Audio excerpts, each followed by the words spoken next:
नमस्कार विद्यार्थियों, आज हम सम्राट अशोक के बारे में अध्ययन करेंगे।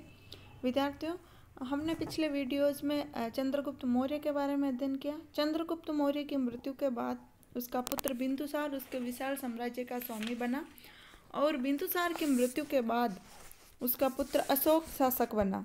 प्राचीन भारतीय इतिहास में कोई सम्राट ऐसा नहीं हुआ जो अशोक के समान सर्वगुण संपन्न हुआ हो।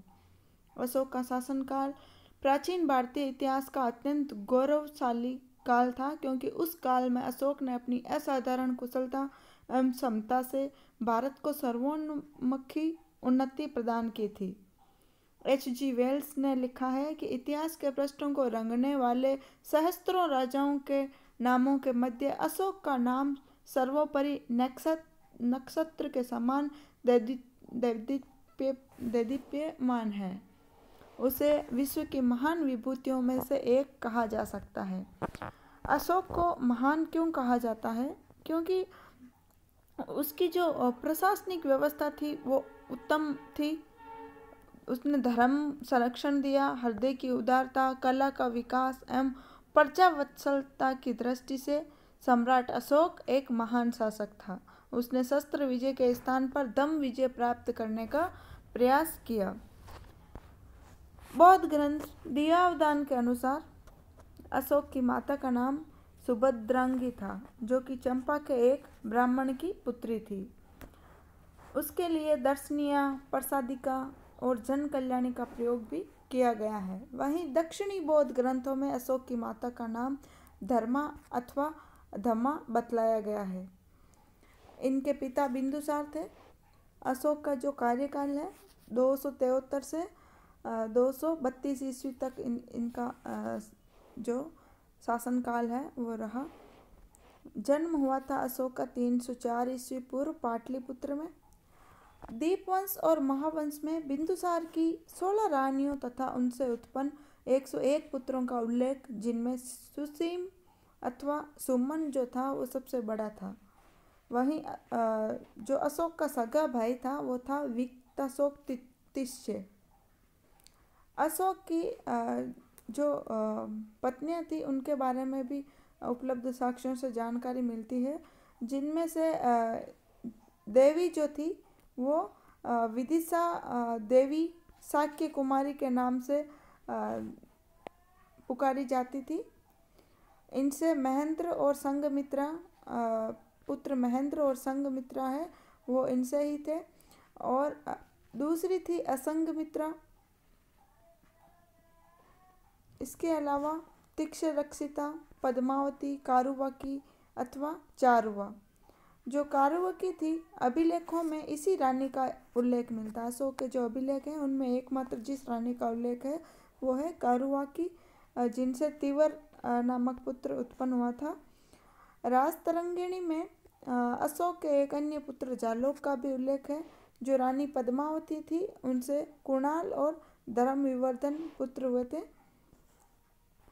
प्रांतीय शासक के रूप में अशोक सम्राट बनने के पूर्व अपने पिता बिंदुसार के शासनकाल में अशोक ने प्रांतीय सूबेदार के रूप में शासन संबंधी अनुभव प्राप्त कर लिया था। सर्वप्रथम अशोक को अवंती प्रांत का सूबेदार बनाया गया था, ऐसा बौद्ध ग्रंथों से पता चलता है, जहां उसने विद्रोही तत्वों का दमन करके शांति व व्यवस्था कायम की। और उसकी इसी योग्यता से प्रभावित होकर बिंदुसार ने उसे तक्षशिला का सूबेदार बनाकर भेजा था। बिंदुसार की मृत्यु के उपरांत उसके जो मंत्री थे, प्रधानमंत्री खलटक और राधागुप्त जो मंत्री था, उनके सहयोग से अशोक मगध का शासक बना था। अभी हमने चर्चा की थी उत्तम प्रशासनिक व्यवस्था, धर्म संरक्षण, हृदय की उदारता, कला का विकास एवं प्रजावत्सलता की दृष्टि से अशोक एक महान शासक था। इसी कारण सम्राट अशोक कहा जाता है, इन्हें अशोक महान कहा जाता है। उत्तराधिकार संघर्ष बौद्ध ग्रंथों महावंश, दीपवंश, दिव्यावदान, महाबोधि वंश एवं तिब्बती और चीनी साक्ष्यों से विदित होता है कि बिंदुसार की मृत्यु के बाद सिंहासन के लिए उसके पुत्रों में संघर्ष हुआ था। इस संघर्ष में अशोक ने अपने बड़े भाई सुसीम को परास्त करके मार डाला और मगध के सिंहासन पर अपना अधिकार जमा लिया। बौद्ध ग्रंथों के अनुसार 98 में से 99 भाई मारे गए। जैन अनुश्रुति के अनुसार अशोक ने बिंदुसार की इच्छा के विरुद्ध मगध के शासन पर अधिकार कर लिया। सिंहली अनुश्रुति के अनुसार अशोक ने अपने 99 भाइयों की हत्या करके सिंहासन प्राप्त किया था। महाबोधि वंश तथा तारानाथ के अनुसार सत्ता प्राप्ति के लिए हुए गहरे युद्ध में अपने भाइयों का वध करके ही अशोक ने साम्राज्य प्राप्त किया। लगभग 4 वर्ष के सत्ता संघर्ष के बाद अशोक का विधिवत राज्याभिषेक 269 ईस्वी में हुआ। तथ्य की बात यह है कि अशोक के मगध सम्राट बनने और उसके राज्याभिषेक में 4 वर्ष का अंतर है और इस अंतर का मुख्य कारण उत्तराधिकार संघर्ष ही था।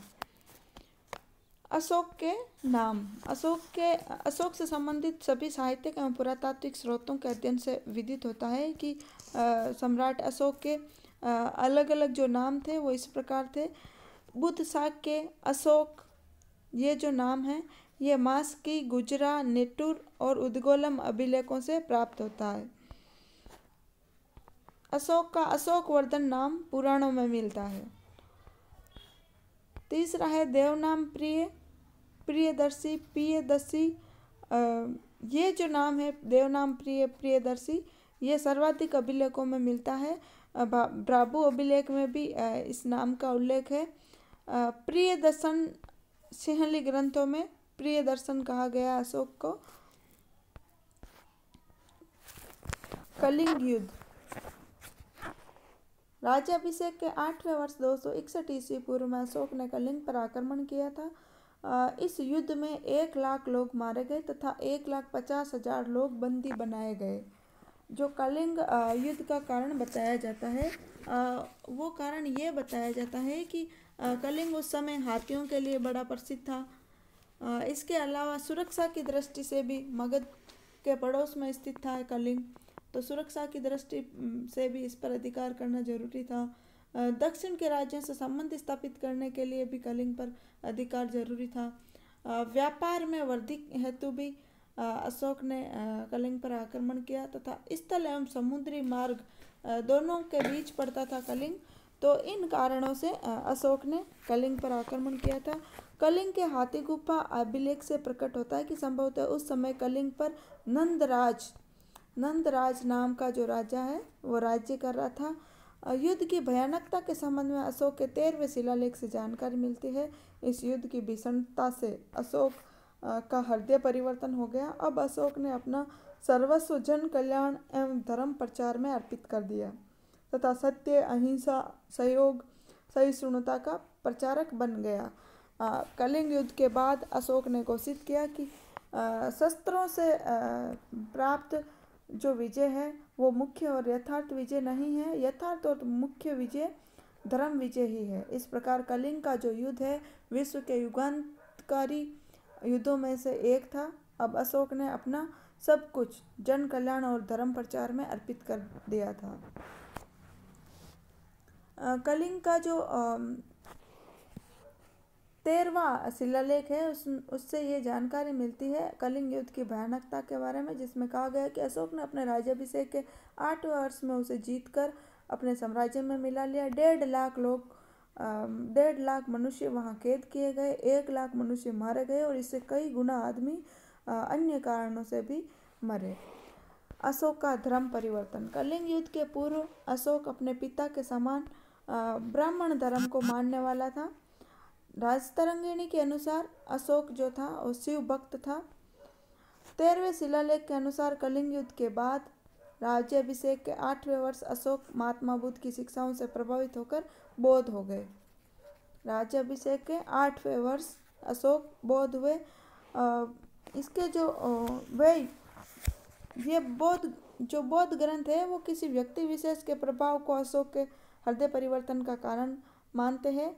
वे व्यक्ति न्युग्रोथ, बाल पंडित, उपगुप्त आदि में से कोई एक था। अशोक और बौद्ध धर्म। अशोक ने बौद्ध धर्म स्वीकार कर लिया था, वह बौद्ध हो गया था, परंतु उसने सर्वसाधारण में जिस धर्म का प्रचार किया वह बौद्ध धर्म से भिन्न था। वह मानव धर्म था, विश्व धर्म था। सिंहली अनुश्रुतियों, दीपवंश एवं महावंश के अनुसार अशोक को उसके शासन के चौथे वर्ष निग्रोध नामक भिक्षु ने बौद्ध धर्म में दीक्षित किया। तत्पश्चात मोगली पुत्र तिस्य के प्रभाव से वह पूर्ण रूपेण बौद्ध हो गया। दिव्यावदान अशोक को बौद्ध धर्म में दीक्षित करने का जो श्रेय है वो उपगुप्त नामक बौद्ध भिक्षु को प्रदान करता है। अर्थात दीपवंश महावंश में निग्रोध को बताया है कि निग्रोध ने अशोक को बौद्ध धर्म में दीक्षित किया। तब दिव्यावदान के अनुसार उपगुप्त ने अशोक को बौद्ध धर्म में दीक्षित किया। अशोक का बौद्ध होने के जो कुछ प्रमाण हैं, कुछ अभिलेखों में कुछ अन्य जगहों पर अशोक के बौद्ध होने के प्रमाण मिलते हैं। सबसे सबल प्रमाण है उसका भ्राबू जो विराटनगर राजस्थान में जो शिलालेख प्राप्त हुआ है, जिसमें अशोक बुद्ध धम्म और संघ में अपनी आस्था प्रकट करता है। सारनाथ, सांची और कौशाम्बी स्तंभ लेखों से भी उसके बौद्ध होने का प्रमाण प्राप्त होता है। इन अभिलेखों में अशोक का एक नया रूप बौद्ध धर्म का संरक्षक सामने आता है। सांची और सारनाथ लघु स्तंभ लेख में संघ में फूट डालने के विरुद्ध जारी आदेश कौशाम्बी और पाटलिपुत्र के महापात्रों को दिया गया है।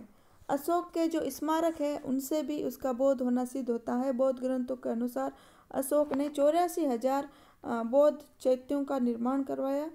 बौद्ध धर्म के तीर्थ स्थानों की अशोक ने यात्रा की।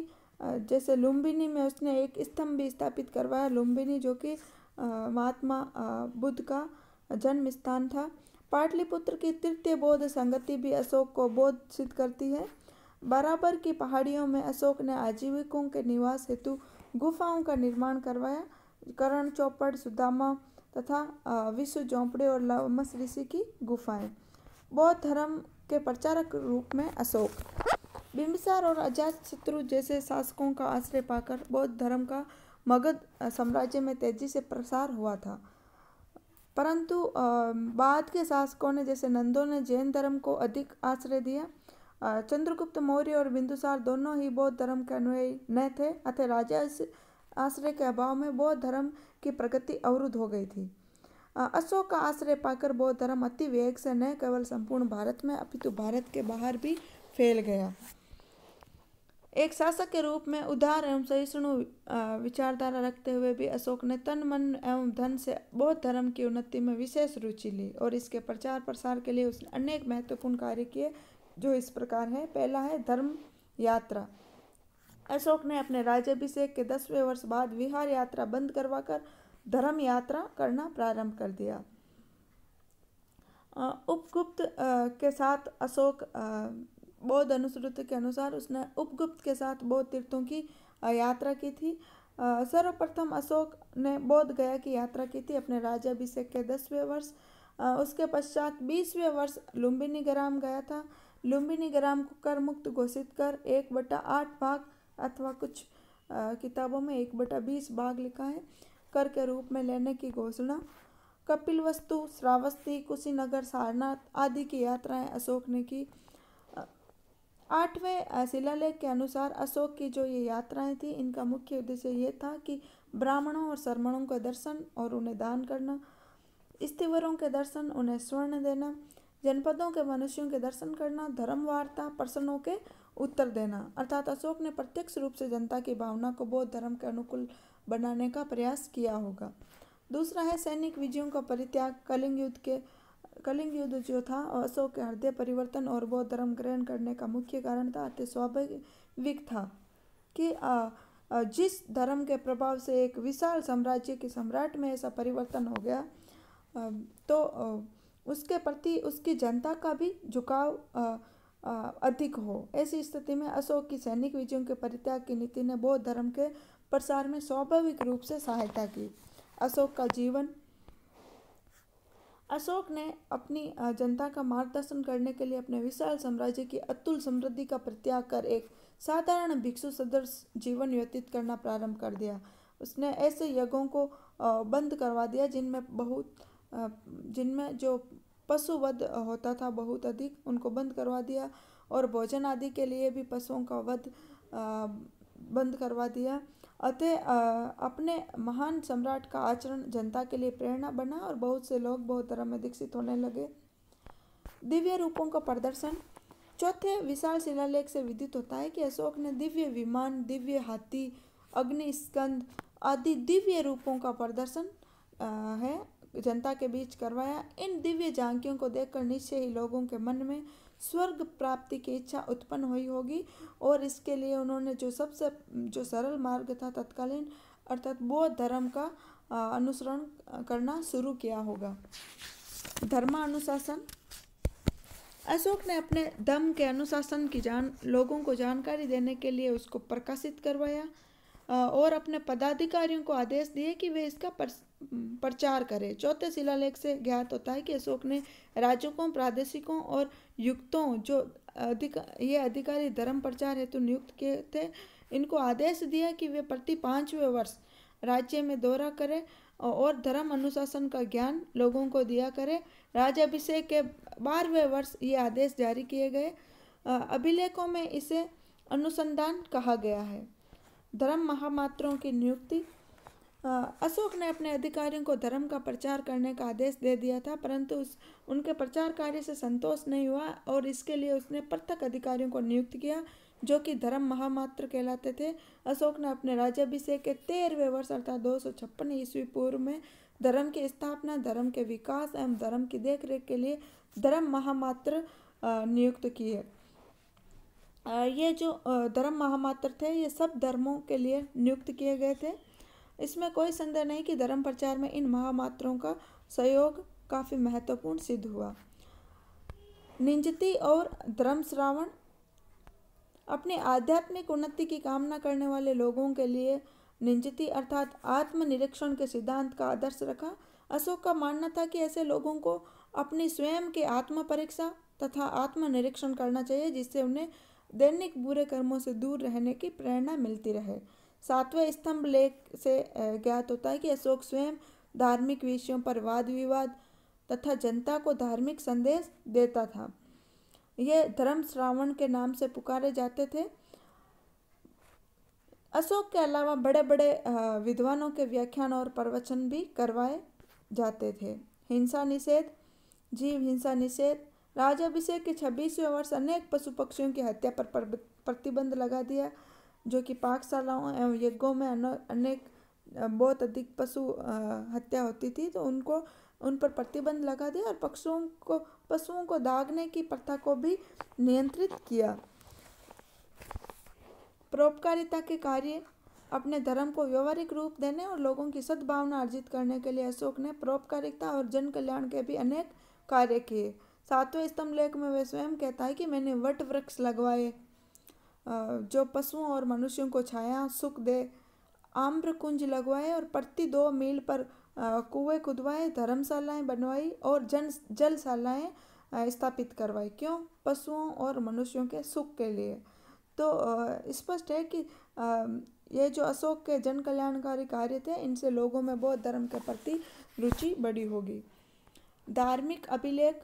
अशोक ने अपने धर्म प्रचार के लिए चट्टानों, पत्थर के स्तंभों और गुफाओं के बाहर धर्म के सिद्धांतों और उपदेशों को खुदवाया जिससे कि जन साधारण को धार्मिक सिद्धांतों की जानकारी आसानी से हो सके। अशोक के इस कदम से बौद्ध धर्म का व्यापक रूप से प्रसार हुआ। पाली भाषा का प्रयोग।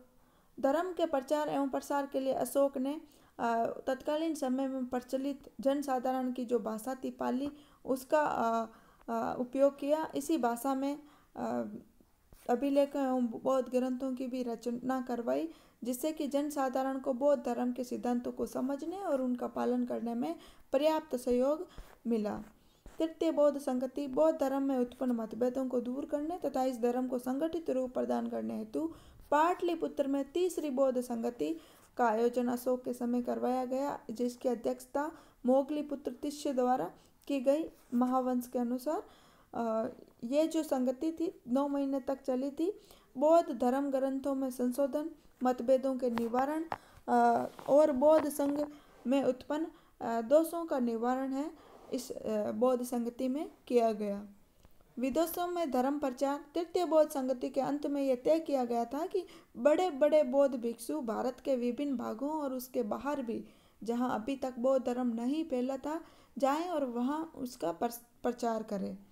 तो इस अनुसार निम्नलिखित बौद्ध आचार्य भेजे गए थे: मंजतिक, कश्मीर और गांधार, महादेव, महिष मंडल अथवा मैसूर, महारक्षित यवन राज्य, धर्म रक्षित अपरांत अर्थात पश्चिमी भारत, मंजिम हिमालय प्रदेश, महाधर्म रक्षित महाराष्ट्र, रक्षित वनवासी अर्थात उत्तरी किनारा, सोन और उत्तरा सुवर्ण भूमि अथवा पेंगू, महेंद्र और संघमित्रा ये महेंद्र और संघमित्रा अशोक के पुत्र पुत्री थे, इनको लंका अथवा सिंहल द्वीप भेजा गया। इसके अलावा विदेशों में भी परोपकारी संस्थाएं और चिकित्सालय भी अशोक ने खुलवाए।